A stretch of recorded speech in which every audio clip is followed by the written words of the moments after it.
Olá, queridos amigos, sejam bem-vindos ao canal da Casa Real Mincaica Tauantinsuiana. Eu sou Dono Carlos, vocês estão no programa O Avatar do Reino do Sol. Eslavra-se, viva a Revolução. Tema: o acordo proposto por Donald Trump para o fim da guerra poderá não ser aceito pelo presidente Vladimir Putin. O pessoal está aí sendo aventado nas mídias ocidentais, as mídias atlanticistas, um suposto acordo proposto, portanto um acordo de paz, um acordo de fim da guerra da Ucrânia, pelo presidente Donald Trump ao presidente Vladimir Putin.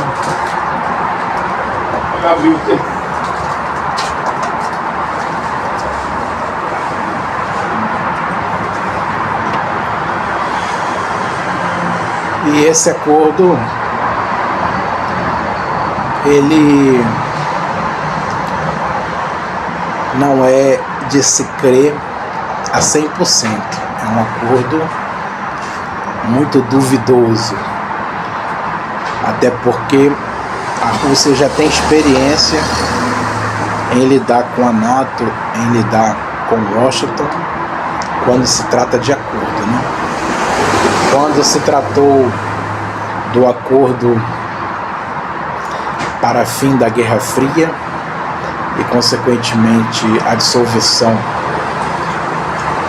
da União Soviética, a Rússia também, de boa fé, aceitou as propostas, aceitou as promessas, e Washington traiu esse acordo. Por exemplo, a Rússia recebeu a promessa dos Estados Unidos da América de que nem 1 centímetro a leste, portanto a NATO não se expandiria a leste, e o que se viu após a bandeira vermelha da foice e o martelo baixar no Kremlin foi que pouco a pouco a NATO foi se expandindo a leste, e finalmente a Rússia está totalmente cercada por bases da NATO, por países hostis, membros da NATO. Claro que todos esses países juntos não têm o poderio militar, nem em tropas, nem em armamento, somente em aviação, porém força mecanizada eles não têm os números que a Rússia tem, A Rússia sozinha, conforme a Câmara dos Lordes já publicou em Londres, a Rússia sozinha produz em 3 meses mais armamento que a União Europeia toda, portanto a NATO toda. De maneira que em uma guerra de atrito, como se verificou, a Rússia derrotou a NATO, derrotou a União Europeia, e uma guerra direta entre as duas forças a Rússia ganharia, porque a Rússia em 3 meses produz mais armamentos e munições do que a NATO em 1 ano.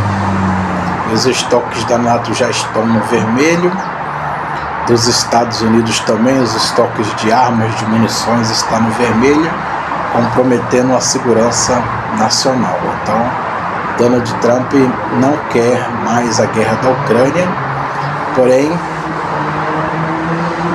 os Estados Unidos também não querem demonstrar que foram derrotados no campo de batalha. Porém, na verdade, os Estados Unidos foram derrotados no campo de batalha, assim como foram derrotados no campo de batalha no Vietnã, pelas forças comunistas do Vietnã do Norte.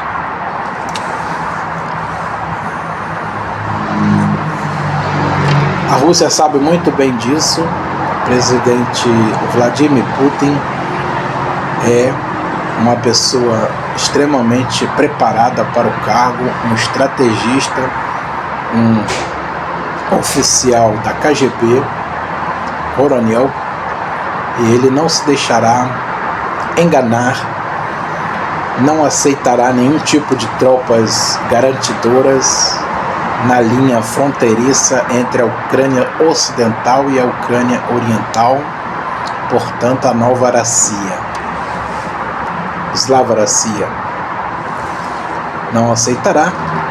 No máximo aceitará uma tropa indo-brasileira para garantir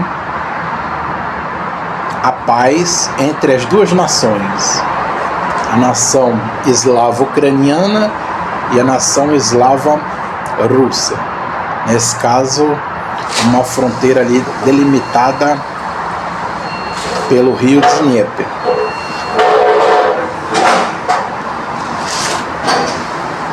Portanto, pelas informações que eu obtive da Rússia, a Rússia pondera propor ao Brasil e à Índia que eles sim sejam a tropa, a força de paz na zona, porque são dois players, duas potências econômicas e militar aliadas da Rússia, portanto membros plenos do BRICS.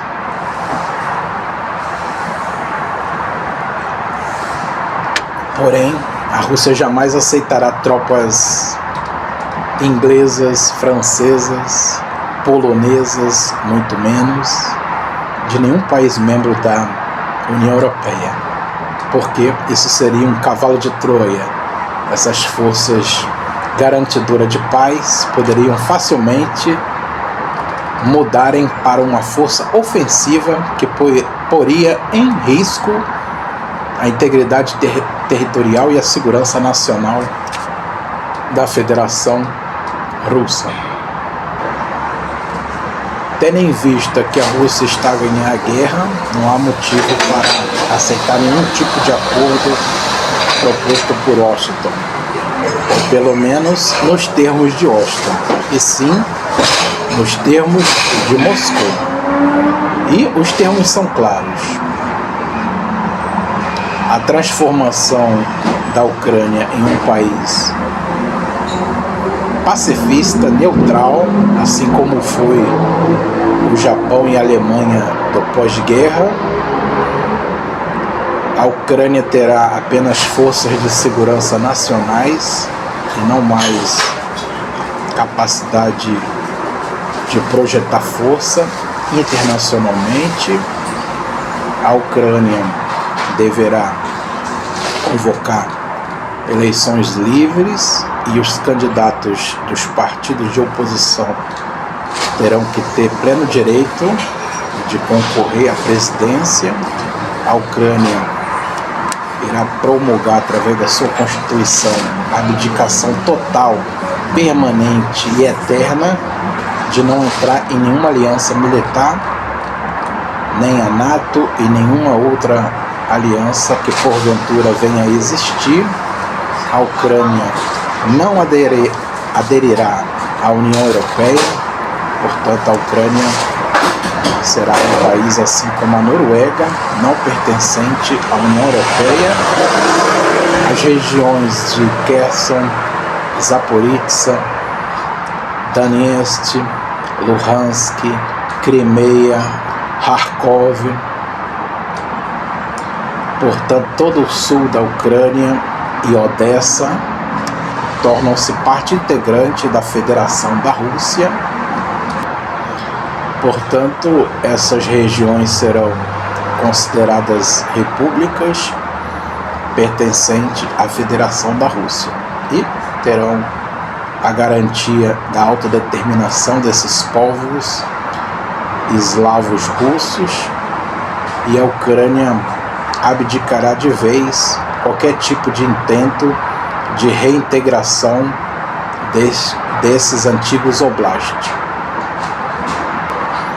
Portanto, até onde eu sei, o alto comando das forças militares da Rússia e as autoridades do Kremlin não aceitarão nenhum tipo de paralisação da guerra, nenhum tipo de acordo de paz antes de consolidar a vitória total no campo de batalha. Portanto, os termos para o fim da guerra serão os termos de Moscou e não os termos de Kiev, muito menos de Washington.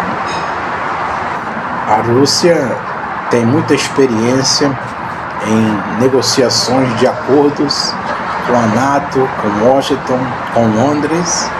Haja vista o acordo de Minsk, que até mesmo a chanceler Angela Merkel confessou que as rodadas de negociações eram para ganhar tempo, para rearmar a Ucrânia, para que a Ucrânia empreendesse uma contraofensiva para a recuperação da Crimeia, do Donetsk e Luhansk. Então, uma autoridade da União Europeia confessou aquilo que nós já vínhamos denunciando, que os acordos de Minsk estava sendo usado para ludibriar, para enganar a Rússia, e a Rússia estava de boa fé acreditando nas autoridades da NATO e nas autoridades de Kiev, que pela frente diziam uma coisa, mas por trás estavam pedindo armamento à NATO, recebendo, se rearmando, e por isso foi tão difícil a capitulação do governo de Kiev na operação militar especial empreendida dia 24 de fevereiro de 2022, porque a Ucrânia estava altamente armada e preparada, inclusive com informações privilegiadas da inteligência britânica e estadunidense, para resistir qualquer tipo de deposição do seu governo neofascista em Kiev.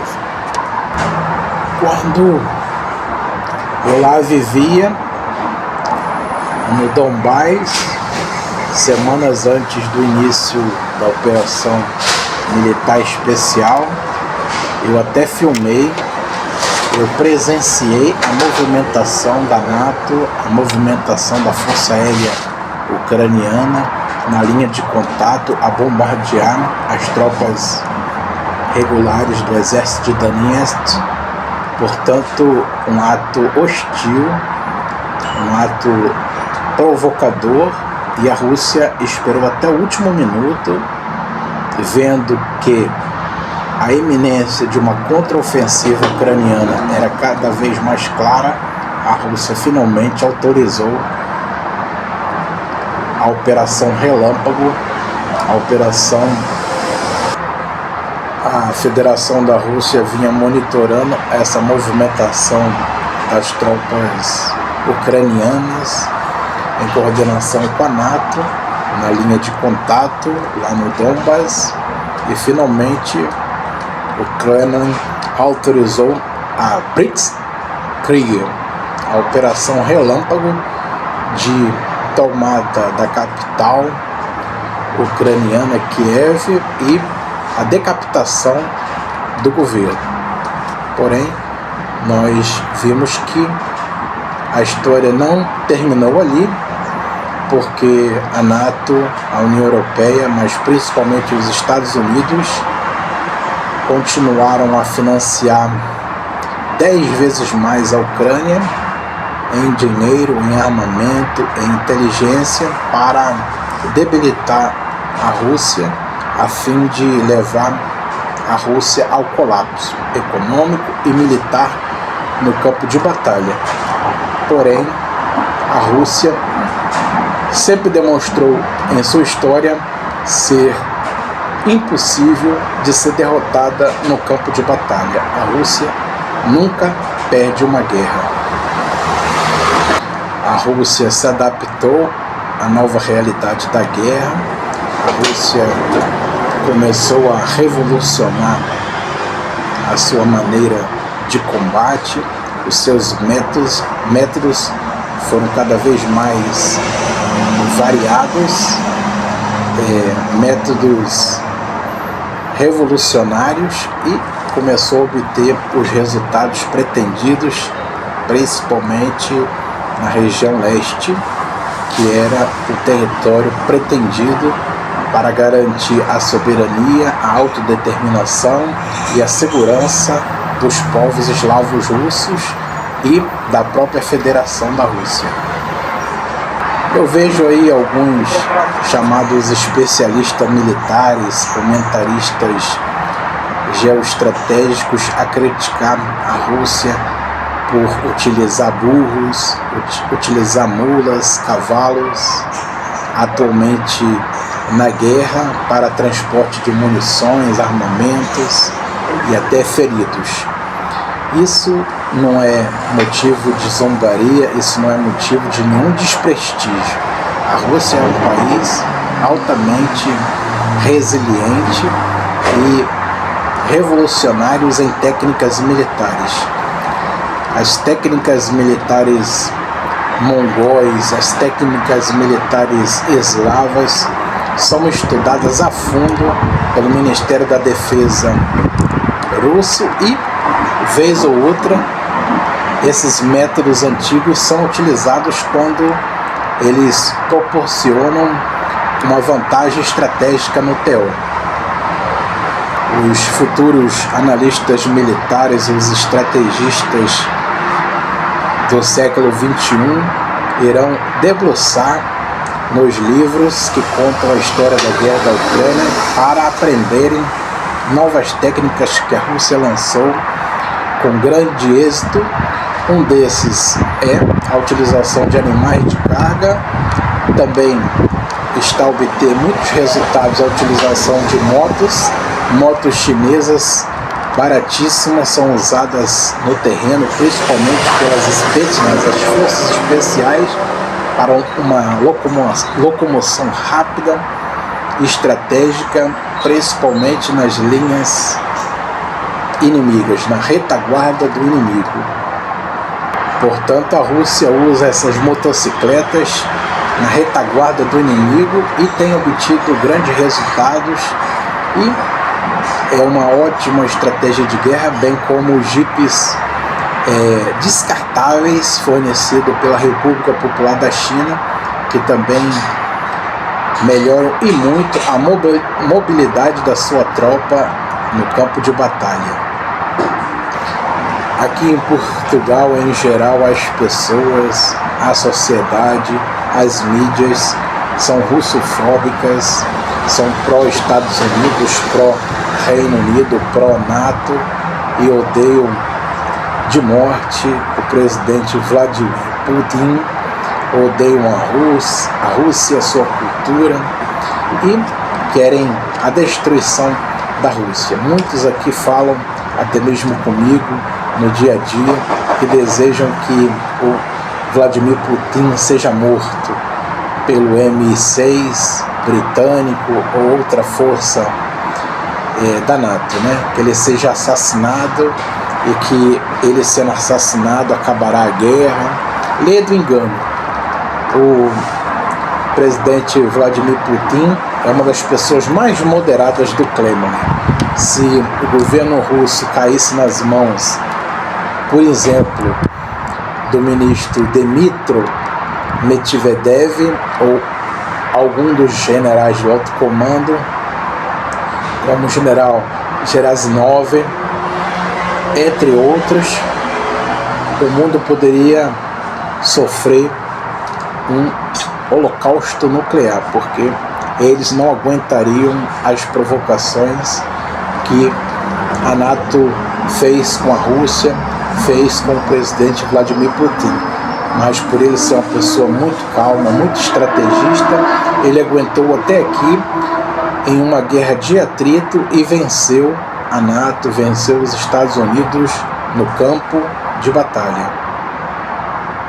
As pessoas aqui em Portugal, de modo geral, com essa idiotização da mídia atlanticista de desejar o mal ao presidente Vladimir Putin, odiar a Rússia, eles não percebiam que essa guerra não tem nada a ver com Portugal, Espanha e os demais países do sul da Europa, que era uma guerra apenas do interesse dos Estados Unidos e da Grã-Bretanha. E isso estava os tornando pobres, cada vez mais pobres aqui em Portugal, com o aumento da inflação, o aumento dos preços, e nós vamos viver pelo menos 3 décadas de recessão devido a essa guerra estúpida que Portugal, Espanha, a Itália, a Grécia e outros países apoiaram. Porém, as pessoas são parvas, né, de modo geral, e elas agem pela emoção, elas são como gados, elas são torcedores. E em uma situação de guerra a qual a sua família está sendo atingida pelo preço alto da comida, do gás, da eletricidade, você não pode ser torcedor, você tem que ser analista e analisar as coisas como bons portugueses o fazem, como o Major General Agostinho Costa, Major General Carlos Branco, Major General Raul Cunha, que são estrategistas militares bem formados, e eles sempre cantaram a pedra, eles sempre disseram que essa não era uma guerra de Portugal, que era uma guerra dos interesses dos DGs Eixo, Londres, Washington DC, e que nós, os mais fracos, os países periféricos, seríamos os mais afetados. E nós verificamos que as palavras deles, as análises que eles fizeram era correta, e nós empobrecemos, nós regredimos aqui a nossa economia, nós ficamos mais pobres e iremos pelo menos umas 3 décadas sofrer ainda as consequências dessa guerra estúpida, uma guerra que não nos pertencia. Então, a maioria das pessoas se deixaram levar pelas paixões, pela russofobia, e estão tendo que engolir os argumentos, porque esses militares de alto rango aqui de Portugal, que foram tão criticados, chamados de comunas, porém eles eram apenas analistas que viam as coisas como um oficial. Portanto, eles viam a coisa analisando o campo de batalha, analisando a geopolítica e a geoestratégica, e eles não estavam agindo pela emoção, e sim pela razão, e a razão é essa: a Rússia é imparável, a Rússia é invencível, e ela consolidou a sua vitória. Não foi através das manipulações, não foi através da política, foi sim no campo de batalha, nos combates até mesmo corpo a corpo, em que soldados russos tiveram que ir às vias de fato com seu sabre abater o inimigo que lhe oferecia perigo de vida. Então, pessoas como eu, como o general Agostinho Costa, meu amigo, como Carlos Branco, Major General, e o Major General Raul Cunha, somos chamados de comuna, embora eu realmente sou comuna, com muito orgulho, vivo a revolução, e somos chamados de putinistas, somos chamados de vários nomes aí, de maneira pejorativa. Entretanto, o tempo nos deu a razão. A Rússia é imparável, a Rússia derrotou seus inimigos históricos, os Estados Unidos, o Reino Unido, no campo de batalha. O Reino Unido é uma força militar anão. Aliás, toda a União Europeia, toda a NATO e as suas divisões, a sua desunião, militarmente são anão. E a Rússia tem mais de 1,5 milhão de homens em armas, e atualmente com mais experiência em combate, mais resiliência, mais resistência, e com muito orgulho desfilarão no 9 de março, o dia da vitória. Aqui a Rússia venceu o mal, derrotou o Terceiro Reich, o Império Nazista.